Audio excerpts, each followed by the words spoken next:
let's talk about Halloween. As of tonight, you have just 4 days to find your inappropriately sexy costume. Whether it's sexy Barney the dinosaur, or a sexy candy corn, or, as Playboy's website recently featured, and I swear to you this is true, a sexy John Oliver costume. That's right.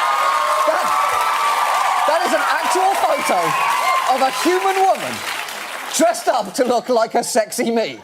And the worst thing is, there's more than one photo. I don't know if I've ever been as confused as I am right now. Although, I'm pretty sure that I'm not as confused as Louis C.K. is about his sexy doppelganger. That's also real. Now, at this point, let's agree, sexy Halloween costumes have simply gone too far.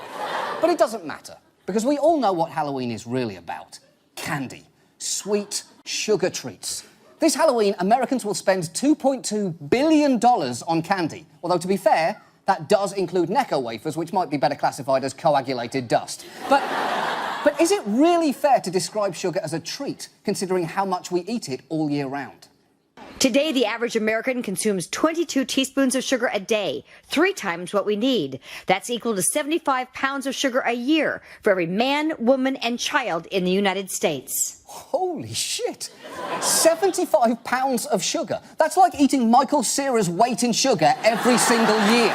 And look, whilst that's a little less than it was in the late 90s, it's still pretty incredible. So let's talk about sugar. Everyone loves it. And it turns out that's because we are genetically programmed to. Eric Stice, a neuroscientist at the Oregon Research Institute, is using functional MRI scanners to learn how our brains respond to sweetness. Sugar activates the brain in a special way that's very reminiscent of drugs like cocaine. Sugar activates our brains like cocaine. And I've got to say, Scarface would have been a very different movie if it ended with Al Pacino sitting in a chair, sugared out of his mind on baked goods, saying, "Say hello to my little Debbie! Say hello!" With sugar being so viscerally appealing to us, it's frankly no wonder that food manufacturers put it in everything. And I do mean everything.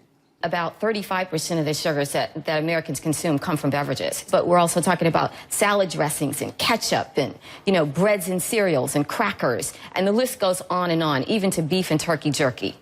We have no idea how prevalent sugar is in almost everything that we eat. Look at Clamato juice, the original tomato cocktail with clam.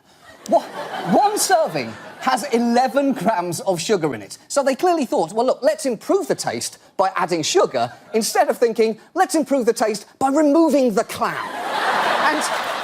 And none of this would be a problem, were it not for the fact that, as we all know, excess sugar is probably not good for us.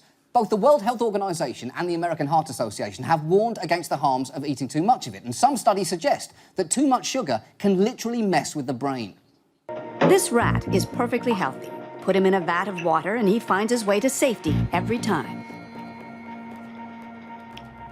5.2. Now, look at this guy.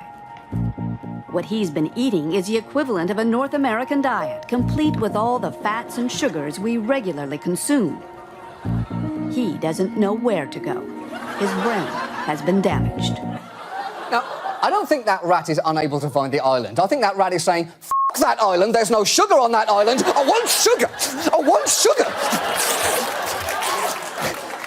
That's a Pixar movie waiting to happen, by the way. But the sweetener industry is not going to take the findings of a wet, confused rat lying down. They are an immensely powerful $5 billion industry who fought for decades to project their products' health benefits. The Sugar Association used to claim their product was a diet aid, with ads positioning it as a cure for the fat time of day, with a woman saying, "If sugar can fill that hollow feeling, I'm all for it." Because yes, nothing says I don't feel hollow inside like a woman sitting alone eating straight from a bag of sugar. Now, the Sugar Association has gotten a little more sophisticated since then. Here is their current president. As it relates to obesity, there's been plenty of science that exonerates sugar, that clarifies sugar does not contribute to obesity or diabetes. Really? Sugar doesn't contribute to obesity? I'm not saying it's the only culprit, but it's definitely one of the key suspects.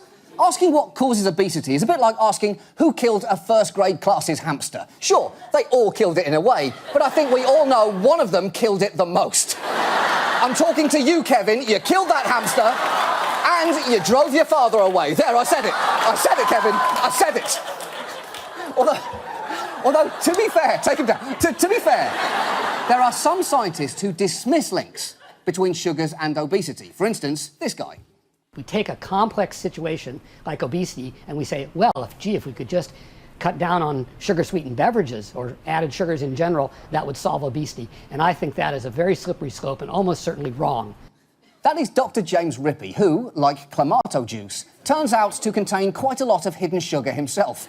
He's on the payroll of the Corn Refiners Association, the corn syrup people, and at one point he was receiving a $41,000 a month retainer from them. That's $500,000 a year. For that much money, you'd expect much grander claims than it doesn't link to obesity. He should be saying, my research finds that corn syrup makes you an immortal sex god with X-ray vision. And I'm not saying that corporate money distorts science, but when researchers looked at two sets of weight gain studies, one group with conflicts of interest, like funding from soda companies, and one group that was independent, the vast majority of independent studies found direct links between sugar-sweetened soft drinks and weight gain or obesity, and the vast majority that weren't independent found the exact opposite of that. Particularly suspicious was a research paper titled, "I'm So Delicious," attributed to a Dr. Pepper. But look, regardless of whether sugar is terrible for you or the answer to all of life's problems, shouldn't you at least get to know when it's being added to your food? And to their credit, the FDA is trying to take this on.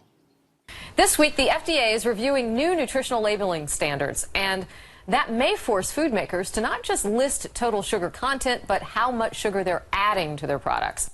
Yes, the FDA is trying to get an added sugar category onto their food labels, which is fine, as long as it doesn't distract them from forcing honeycomb cereal to reveal what in God's name their old mascot was. What the f*** was that?